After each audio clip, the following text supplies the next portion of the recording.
Работникот кој вчера падна од 15 метри високото скеле на градскиот стадион во Скопје се уште се бори за живот. Од клиниката за реанимација вела дека му се направени неколку операции, но неговата состојба се уште е критична. Во меѓувреме, по увидот на местото на несреќата, трудовата инспекција констатирала дека дел од скелето не било безбедно за работа и времено забрани да се работи на дел од градилиштето. По завршувањето на записникот од увидот, инспекцијата ќе поднесе кривични пријави. Констатирали и дека работниците работат по повеќе од 10 часа дневно. Во јули немале слободен ден, а прековремената работа не им е платена. По несреќата писмо до компанијата Бетон испратил и синдикатот со предлози за двосменско работење. Сепак треба подшипно менеджментот да ги предприеме сите активности за воведување на двосменско работење и почитување на законот за безбедност и здравје при работа.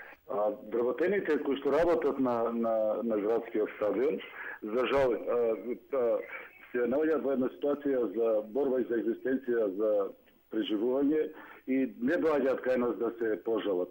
Поттикнати од несреќата на својот колега, вчера работниците јавно проговорија за експлоатацијата. Работам, брат, и саботи, и недели, и празници, и делници, ја за славата за духов ден бев на работа, ми ги пиша дека сум ги седел дома со 8.000 арки.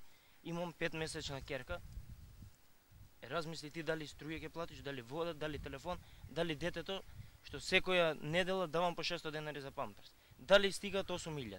На обезбедување на сите мерки за заштита на работниците апелираат и од Македонското здружение за заштита на работниците. Покрај тоа, секој работодавец мора да направи план на мерки за заштита при работа на самото градилиште или поново сега план за безбедност и здравје на самото градилиште. Меѓутоа не е само тоа.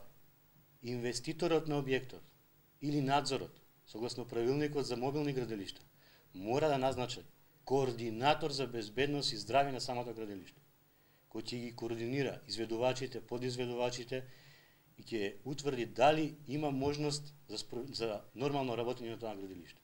Од фирмата изведувач на работите Бетон денеска соопштија дека причините за падот на работникот се уште се непознати. Полицијата пак вели дека е тоа работа на инспекцијата, бидејќи тие се вмешуваат само кога станува збор за убиство.